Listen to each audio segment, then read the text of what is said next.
কৃষ্ণ এবার মায়ের কান্না সহ্য করতে না পেরে ওই কৃষ্ণ গিয়ে মাকে জড়িয়ে ধরে বলছেন মা, আর মা বলছেন গোপাল। মা বলছেন গোপাল, আর গোপাল বলছেন মা, এই যে মহা মিলন হচ্ছে, যোগ্যতা আমার নেই। মনে করে দেখ বাবা, সত্যযুগে আমি ছিলাম ধরা, তোর পিতা ছিল দ্রোণবতী। তুই সেদিন অতিথি হয়ে আমার গৃহে এসেছিলি বাবা, সেবা দেওয়ার জন্য আমার কাছে কিচ্ছু ছিল না। আমি আমার স্তন বন্ধ রেখে তোকে সেবা দিয়েছিলাম, তুই সেবায় সন্তুষ্ট হয়ে বলেছিলি তারপরে তুই আমার পুত্র হবি। গোপাল রে, আমি সেই করুণা তোর পেতে চাই, তুই করুণা করে আমার স্তনদুগ্ধ যেন তোর বদলে গিয়ে পড়ে আমি যেন গোপালের মা হয়ে যাই।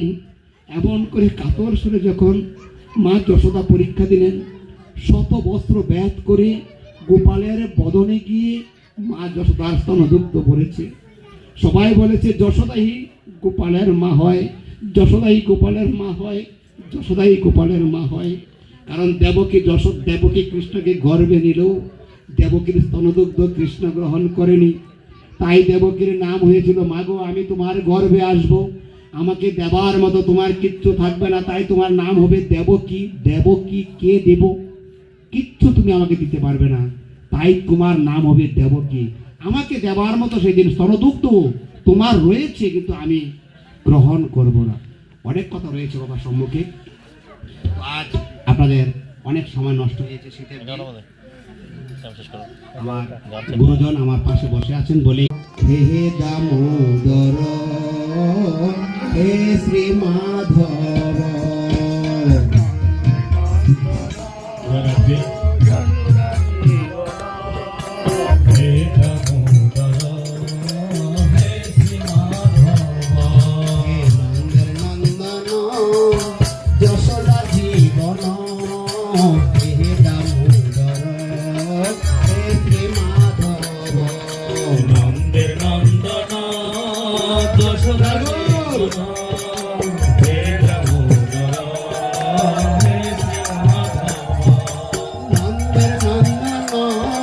জীবন হে দামোদর হে শ্রী মাধব, নন্দের নন্দন যশোদা জীবন হে দামোদর হে শ্রী মাধব, হে নন্দন যশোদা জীবন